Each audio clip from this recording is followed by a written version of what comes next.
السلام علیکم ناظرین، آج کا موضوع بہت اہم ہے، یعنی موجودہ معاشرتی مضر اثرات سے ہم اپنے بچوں کی حفاظت کیسے کر سکتے ہیں۔ آگے بڑھنے سے پہلے نئے آنے والے ناظرین چینل کو سبسکرائب اور ویڈیو کو لائک، بیل آئیکن کو ضرور پریس کیجیے۔ ناظرین، انسان فطری طور پر معاشرت پسند ہے، اکیلے پن سے گھبراتا ہے جبکہ مل جل کر رہنا پسند کرتا ہے۔ برصغیر کا معاشرہ دنیا کے قدیم معاشروں میں سے ہے، جو بیرونی حملہ آوروں کی آمد سے قبل نسبتاً امن پسند شمار کیا جاتا تھا۔ ہمارے بچوں کو چند برس کی عمر میں گھر سے نکل کر گلی، محلے اور پھر اسکول کے ماحول سے واسطہ پڑتا ہے۔ ساتھ ہی بازار اور کھیل کے میدان میں بھی آمد و رفت شروع ہوتی ہے۔ ان سب مقامات پر ہم عمر بچوں کے ساتھ ساتھ بڑی عمر کے بچوں سے بھی واقفیت پیدا ہوتی ہے۔ اب ان تمام مقامات، گلی، محلہ، اسکول، بازار اور کھیل کے میدان میں بچہ والدین سے دور ہوتا ہے اور اپنے بلبوتے پر معاشرے کی اچھائی اور برائی کا سامنا کرتا ہے۔ دوسری طرف اگر ہم اس کی تربیت کے مقامات اور تربیت کرنے والی شخصیات کا جائزہ لیں تو پہلے نمبر پر گھر اور اس میں رہنے والے والدین، جبکہ دوسرے نمبر پر اسکول اور اس کے اساتذہ، جبکہ درمیان میں کچھ وقت کے لیے بچے مساجد میں مولوی صاحبان کے پاس قرآن مجید پڑھنے کے لیے بھی جاتے ہیں۔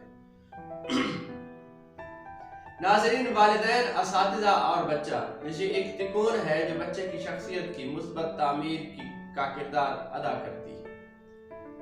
والدین کا فرض ہے کہ وہ گھر میں بچے کی ایسی تربیت کریں کہ انہیں اچھے اور برے لوگوں کی عادات کی شناخت کروائیں، انہیں گڈ ٹچ اور بیڈ ٹچ سے متعارف کروائیں کہ اگر کوئی بھی محلے دار، کلاس فیلو، رکشے والا، مسجد یا اسکول کا کوئی استاد یا کوئی بھی دوسرا آدمی انہیں قابل اعتراض مقامات مثلاً گالوں یا شرمگاہ کو چھونے کی کوشش کرتا ہے یا انہیں گلے لگانے یا چمٹانے کی کوشش کرتا ہے تو وہ ریئیکٹ کریں۔ اگر وہ اکیلے ہو تو خاموش رہنے کی بجائے شور مچائیں تاکہ لوگ اس کی طرف متوجہ ہوں، اور ایسی باتیں چھپانے کی بجائے پہلی فرصت میں والدین کو بتائیں تاکہ اس کا تدارک کیا جا سکے۔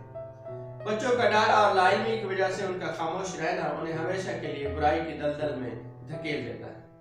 بچوں کو سمجھایا جائے کہ وہ دوبارہ ایسے لوگوں کے قریب جانے اور انہیں ملنے جلنے سے گریز کریں اور ان سے دور رہیں۔ والدین بچوں کی گھر میں آمد و رفت کا جائزہ لیں، ان کے دوستوں پر نظر رکھیں کہ وہ کس قسم کے لڑکوں سے ان کی دوستی ہے اور ان کے گھر پر ان سے ملنے کے لیے آنے والے لڑکوں کا اتا پتہ اور ان کے کردار کی معلومات رکھیں۔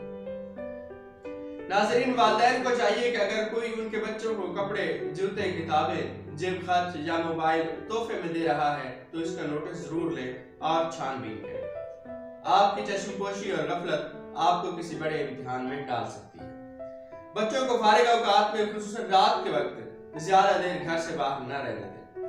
اساتذہ کو چاہیے کہ اسکول میں، اب آتے ہیں ہم اساتذہ کی طرف، اساتذہ کو چاہیے کہ اسکول میں بچوں کی حرکات و سکنات پر نظر رکھیں اور مناسب الفاظ میں انہیں مناسب وقت میں تنبیہ اور نصیحت کرتے رہا کریں۔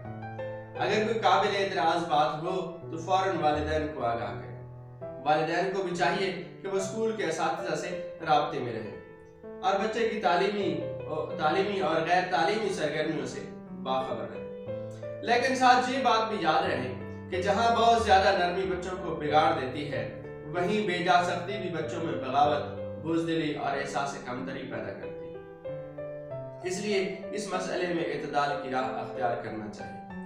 والدین اور اساتذہ کی کوششوں سے ہمارے بچے معاشرے میں بہت حد تک برے اثرات اور برے اشخاص سے محفوظ رہ سکتے ہیں۔